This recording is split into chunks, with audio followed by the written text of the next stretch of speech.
Lady Macbeth is one of the most powerful characters in the play, but that power doesn't last, and that's what makes her so interesting. So let's break it down. Unsex me here. That imperative shows control and determination. She rejects traditional femininity. She wants to become ruthless. Spirits. This links to her supernatural. It foreshadows unnatural actions. When you just do it, then you are a man. She manipulates Macbeth. She controls him. But later, out damn spot, that same powerful woman is completely broken by guilt. And her strength, we know, was never sustainable. Learn with Miss BB and smash the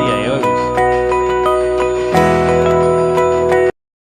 Calm, you spirits that tend on mortal thoughts, unsex me here. In this question, you must write about the extract, the rest of the play. To access top marks, include 2 ideas from the extract, 2 from the rest of the play.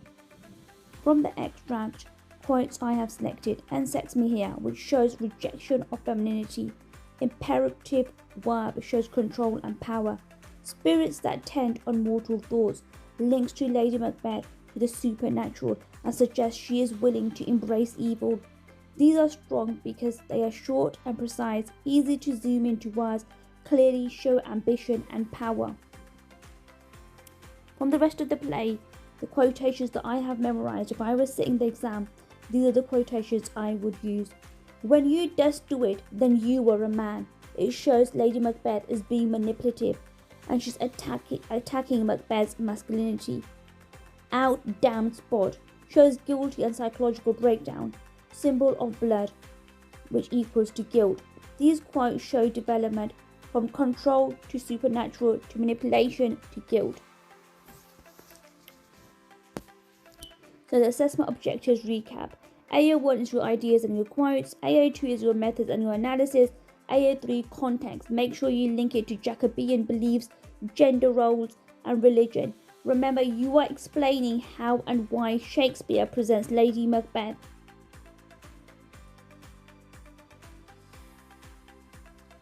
So the mark scheme, just a quick recap again. Examiners are looking for AO1 skills, 12 marks. Clear argument, relevant quotations, focus on the question. AO2 is 12 marks also. Zooming into words, identifying methods, explaining the effects. AO3 is 6 marks. Context linked to ideas, not bolted on.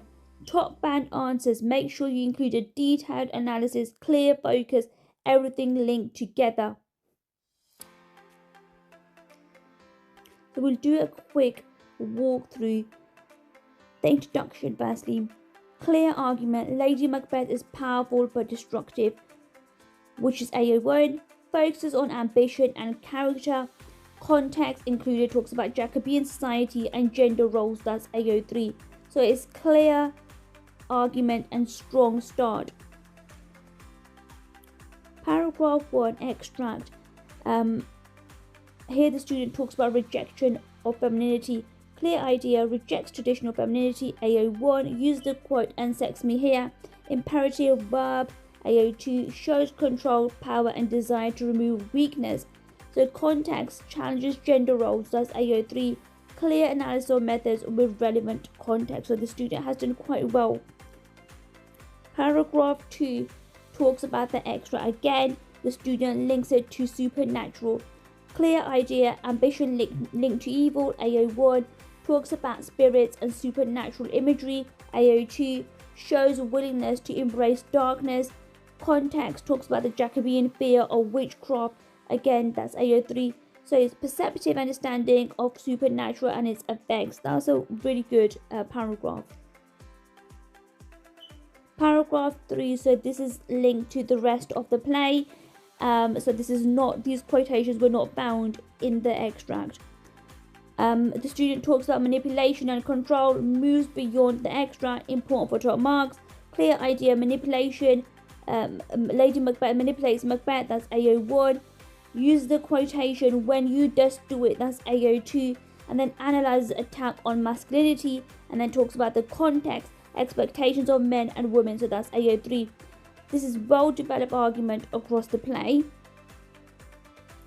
Paragraph 4, again elsewhere in the play, the student talks about a guild destroying her, shows development, ambition leads to downfall, uses a quotation out damned spot, which is AO2. Blood symbolizes guilt, so they've zoomed into the word blood. Shows psychological breakdown. Context, they talk about punishment for defying natural order, so that's AO3. So it's a detailed analysis with clear understanding of consequences. Let's look at the conclusion. So the student returns to the main argument. AO1 shows full character journey, and the context is linked. Again, AO3, so it's clear and developed ending. Overall, the student has done quite well with a clear argument throughout, strong word level analysis, context embedded naturally, and covers extra and whole play. So for top answers, please make sure you analyze words, not just technique, link context to ideas, track the character across the whole play. So show development. Examiners love development.